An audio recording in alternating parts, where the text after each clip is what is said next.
Graça e paz, amados irmãos e amadas irmãs. Eu sou Alexandre Duarte, servo do Senhor. Estou aqui hoje para trazer a palavra de Deus. Oremos. Pai amado, Deus Todo-Poderoso, a Ti agradeço, Senhor, a oportunidade e responsabilidade a mim concedida, Senhor. Creio em Ti, Pai, e peço, Senhor, para que abra as nossas mentes e nossos corações para poder receber todo esse aprendizado e ensinamento, Senhor.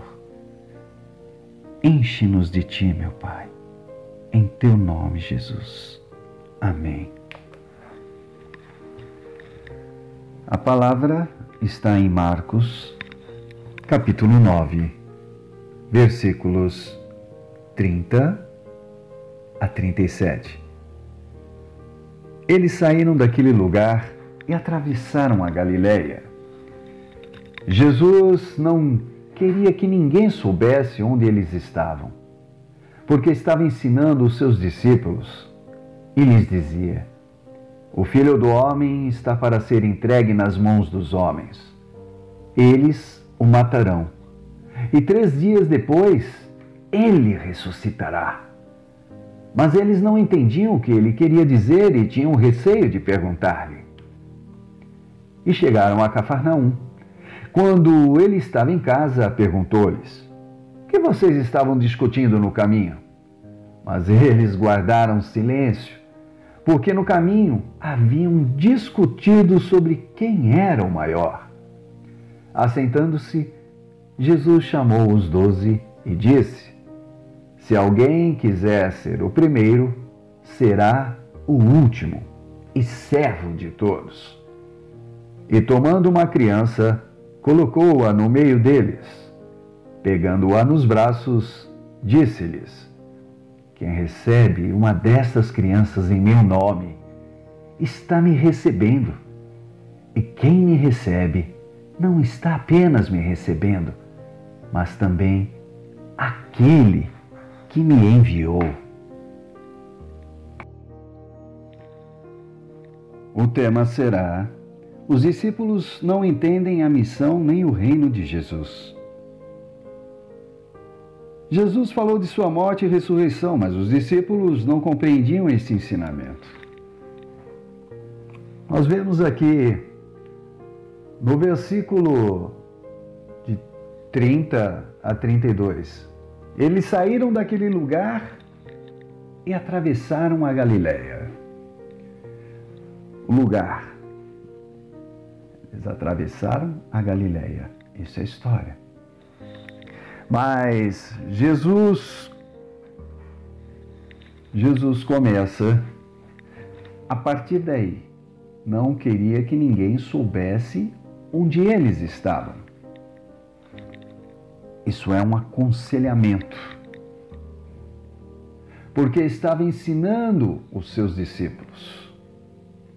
Eles diziam: o Filho do Homem está para ser entregue nas mãos dos homens.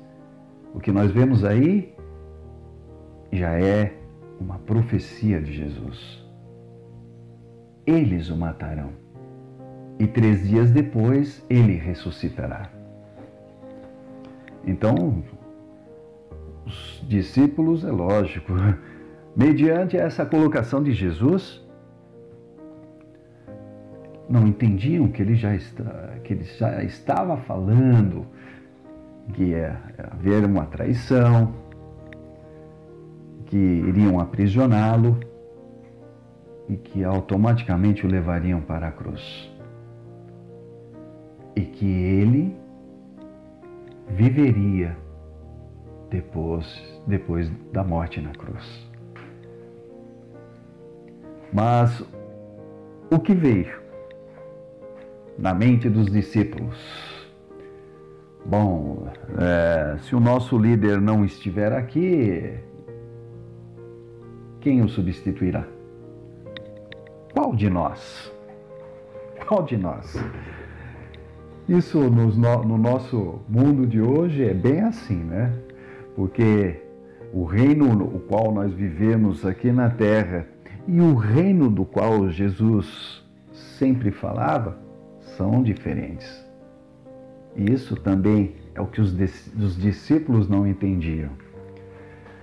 Ou seja, a vaidade, a arrogância, a prepotência é o que tomava conta naquele momento, né? Qual de nós é o melhor? Ah, eu sou o mais próximo. Ah, eu sou o que tem o maior entendimento. Ah, eu sou o que tenho mais familiaridade com o poder de Jesus. Ah, eu tenho maior autoridade. Ah, eu sou o que dá mais amor. Que é muitas vezes como nós crentes agimos, né? Muitas vezes a nossa religiosidade, quando se manifesta, ela nos mostra muito esse lado, né? Ou seja, achamos que somos melhores que os outros, que fazemos melhor do que os outros, que atuamos melhor do que os outros, que temos maior facilidade para aprender, maior facilidade para evangelizar, maior capacidade para ensinar. E no fundo, não é isso. Na realidade, o que Jesus estava mostrando também, entre essas diferenças de reino, que era o que eles viviam ali na terra, enquanto aprendizes, e o que está para vir, que é o reino dos céus, onde todos nós estaremos muito bem, né? Então, os discípulos estavam muito pequenos enquanto ao entendimento. E quando Jesus cita a criança, por quê? A criança, ela é inocente, ela é ensinável, porque ela é pura. Então ela está pronta para receber, pronta para poder ver, para poder ser doutrinada, né? A conhecer esse poder, essa maravilha, essa onisciência, onipotência, onipresença de Jesus Cristo em nossas vidas, o propósito, preparar-nos com o propósito de Deus, os princípios de Deus para a nossa vida. Então Jesus ensinava os discípulos, mas no entanto a confusão veio justamente porque toda essa parte carnal é o que tomou conta. E qual era a missão de Jesus? A missão de Jesus era justamente ele, mestre, né? E profeta. Então ele era um mestre, porque ele ensinava. Ele estava lá para ensinar os discípulos, para doutrinar. E era um profeta. Por quê? A profecia dele já estava dizendo do reino dos céus. Não aquilo que eles estavam simplesmente ali vivendo, mas algo maior e algo eterno. Livre do pecado. Então Jesus passa tudo isso, esse ensinamento, até chegar, né, quando a gente vê a menção no versículo 36, e tomando uma criança, colocou-a no meio deles, pegando-a nos braços, disse-lhes: quem recebe uma dessas crianças em meu nome, ide, evangelize, está me recebendo. E quem me recebe, aceitei Jesus, não está apenas me recebendo, mas também aquele que me enviou. Estamos aí recebendo Deus, o Espírito Santo. Ou seja, a salvação, que são as bênçãos, a libertação a santidade. Então Jesus, ele mostra tudo isso na criança, né?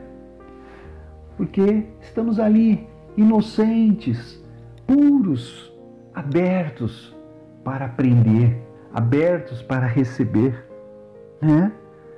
E quando a gente começa a ter esse relacionamento, esta intimidade, com certeza, o nosso entendimento passa a ser maior, porque nós começamos a entender o propósito de Jesus Cristo em nossas vidas, que muitas vezes negligenciamos, porque as nossas vontades, a vontade humana é que toma a frente, é a prioridade, né? Então, não, como eu quero, é assim, né? Mas, poxa, se a gente recebe Jesus, um propósito para a nossa vida, por que não pôr nas mãos dele e pedir a ele a direção que nós devemos tomar? O que devemos fazer? Então, Jesus tudo ensinava e tudo nos mostrava. E quando a gente deixa justamente a vontade humana, os nossos desejos humanos estarem à frente, é onde vem a soberba, a vaidade, a arrogância, a prepotência, e esquecemos justamente dos princípios.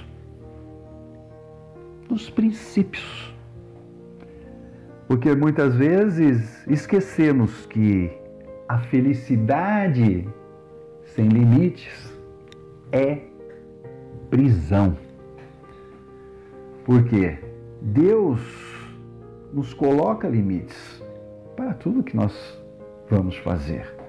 Porque Ele não quer ver o nosso mal. Quando temos uma vida em Cristo, Ele quer ver o nosso bem. São as bênçãos. E se Ele não quer que a gente esteja sendo amaldiçoado, impedido, né? Amarrado, é onde vem a libertação. E onde o viver todo dia, né? Que é um processo, é a santidade. Porque nós temos que estar preparados. Não é se preparando, e sim preparados para alcançar o reino dos céus, que é o que Jesus nos deixa, o reino dos céus. E com certeza eu vou querer estar lá. E em Marcos 16, de 15 a 18, diz: E disse-lhes: Ide por todo o mundo, pregai o evangelho a toda criatura. Quem crer e for batizado será salvo, mas quem não crer será condenado. E esses sinais seguirão aos que crerem. Em meu nome expulsarão os demônios, falarão novas línguas, pegarão nas serpentes, e se beberem alguma coisa mortífera, não lhes fará dano algum, e porão as mãos sobre os enfermos e os curarão. Isto é maravilhoso, é muito forte. Então, sabemos que muitas vezes não temos o entendimento adequado ou perfeito, porque a vontade humana, né? As decisões que tomamos muitas vezes não são as que Deus tem como propósito para nós. Então, precisamos entender justamente isso, para que não caiamos no mesmo erro da falta de entendimento da missão de Jesus. e do reino de Jesus, que é esta ampliação. Ide, levai o Evangelho àqueles que necessitam. E isso sim fará você servir e estar entre os primeiros. Que Deus abençoe a todos vocês, que o Espírito Santo esteja em todos vocês e que direcione a todos nós, que nos enriqueça realmente com todo esse conhecimento e aprendizado das maravilhas que Deus nos proporciona. Que possamos sempre estar abertos para receber tudo isso que Ele quer que nós levamos a outras pessoas também. Amar. O amor é uma decisão. Então, todos nós possamos estar firmes, fortes, corajosos para enfrentar todas essas turbulências, esses desertos aos quais passamos. Porque só passa por prova a quem Jesus Cristo ama. Então, se passamos por provas, se passamos por situações e circunstâncias às quais a gente se acha perdido e já sem forças, coloque na mão de Deus. Deixe Ele agir na sua vida verdadeiramente. Que possamos todos estar em paz, na paz do nosso Senhor Jesus Cristo. Amém.